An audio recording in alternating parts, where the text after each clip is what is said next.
Hi, welcome to the Bible Forum. I'm Warren Sprouse. Are you paying any attention to the news today, especially over in the Middle East? Palestinian Authority President Mahmoud Abbas claims that his people are historically at home in Israel. According to a report in an Arabic news outlet, he says, "We are the Canaanites. We will remain in our homeland, and the outsiders on this land have no right in this country." Who's he talking about? Talking about the Israelites. The land is for its inhabitants. This land is for the Canaanites, who were here 5,000 years ago, and we are the Canaanites. All right, we'll take him at his word. What does all that mean? It means Israel would have a biblical requirement to destroy them from the face of the earth. You see, the Philistines show up in biblical history in the days of Abraham, Genesis chapter 20. The days when Abraham journeyed south and dwelled between Kadesh and Shur. It is here that Abimelech, king of Gerar, took Sarah into his harem. He's a Canaanite. But God came to Abimelech in a dream, saying, "Behold, thou art a dead man, for the woman which thou hast taken, for she is a man's wife." In addition, God closed up all the wombs of the house of Abimelech because of Sarah, Abraham's wife. All this places the Philistines at the south end of the Dead Sea and further south, down toward Egypt. However, history tells us the Philistines inhabited that strip of land along the Mediterranean we now know as Gaza, Lebanon, and Syria.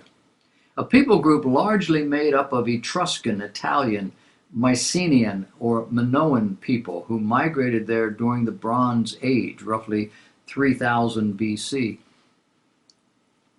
In the Middle East, earlier in other parts of the world, later in other parts. Abraham would have lived about 1900, 2000 BC, making the Philistines a more ancient culture than that of Israel.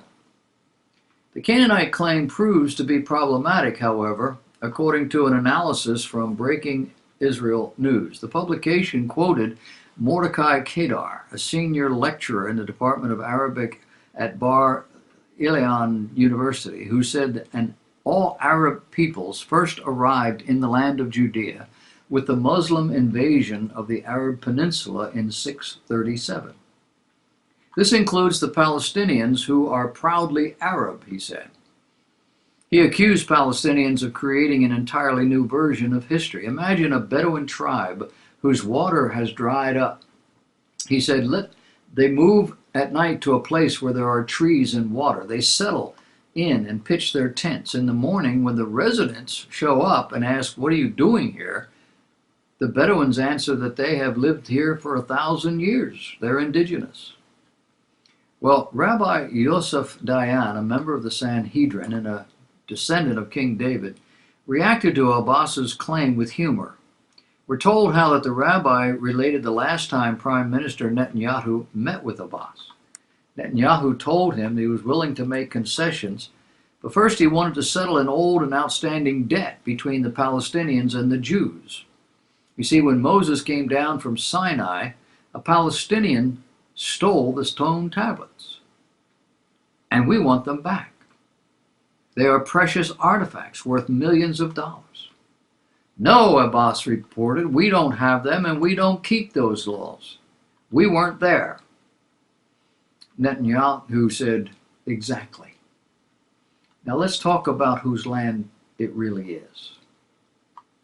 Bar Ilan University said not only is the Palestinian claim to be descended from Canaan inconsistent with the history and archaeological evidence, it's also problematic from the Jewish side. If we accept Abbas's claim, the Torah requires the Jews to annihilate the Canaanites that live inside Israel.